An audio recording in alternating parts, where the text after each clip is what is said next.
Hey, Brigham with Drift here. In this video, 5 things I think you should know about the Burton Gril Master. I'm gonna tell you right now, my kids just got home from school. If you hear them banging around, I'm not gonna keep it a secret. I've got kids, they're awesome.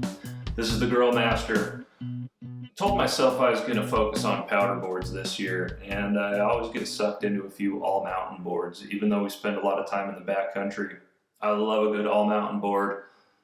This one really intrigued me, especially I chatted with Mark Solers about it on YouTube for a little bit, and he kind of talked me into getting one. He talked me into getting the 165 as well, which I think is going to taint my review a little bit. It's a big board. But before I get into all those details, check out my specs and my biases below so you know where I'm coming from as a rider. We own the boards we talk about, get them in all the conditions, and then let you know what we think. The first thing I'm going to tell you about this is that this is a solid all-mountain board. And I'll tell you what, good all-mountain boards are a little bit hard to review when you're like, okay, I'm going to, talk about the different characteristics of this board. If it's a really good all-mountain board, frankly, it does pretty good all over the mountain in a variety of conditions, but doesn't really blow your mind in any one condition. And so it becomes a little hard to talk about. And I'm going to say number one is this is a solid all mountain board. You want an all mountain board you can do a little bit of everything with? This is a great option.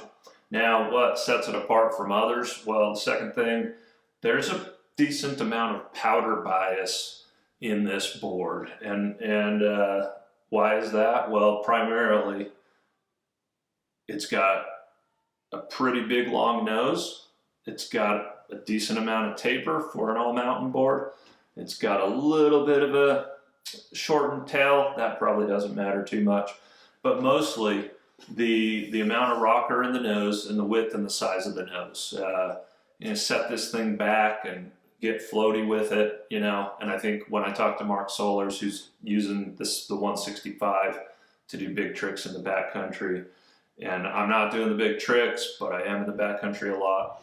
And he was like, yeah, that's what I'll use for the bigger float. I do think as a more all-around, all-mountain board, I would probably be better off on the 160. But I'll talk more about sizing in a minute.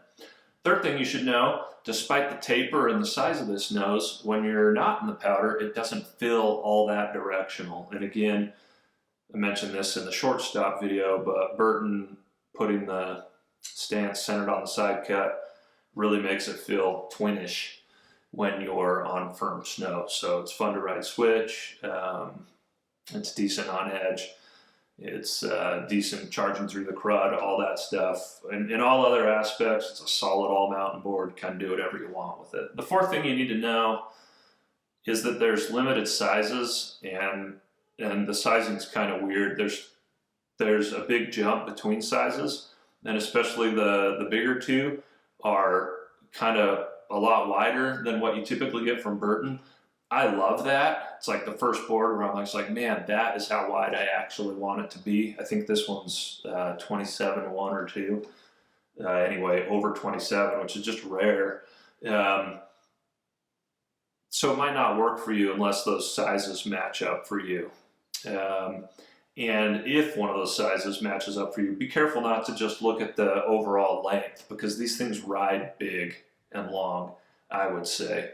Even if you just finished this tail, this thing would measure a 167, and it feels like a pretty big board to me. If I'm going fast and I'm trying to charge and I'm in deeper snow or I'm in like nasty crud, this is awesome. But when I want that like chill, hanging with the kids, dad board, like they kind of advertise this as a board that can go back and forth, I think the 160 would be better. This is hard to putter. It's not playful. It's not something I would want to take in the park.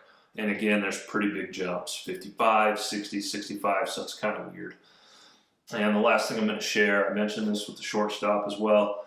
This build isn't quite as spendy as the short stop, but it's still a pricey board. Everything about it's great, but these top sheets, to me, they just haven't held up like I expect a top sheet to. And when I say that, I'm mostly talking the paint. But like after one day at the resort, I had more dings and stuff going on in the paint on this than I'm used to. Again, maybe bad luck, but I don't know. I like to keep my boards good looking, and that just kind of bugs me. If this board calls to you, I wouldn't let that stop you. But you're gonna want to make sure the size works. Watch out for how big it rides. Don't go too big, and probably gonna want some soft snow bias if you get this, but it'll do whatever you want. It's a cool board. That's the Burton Gril Master. Thanks for watching. Hit me up below with your comments and questions. We'll see you in the next video.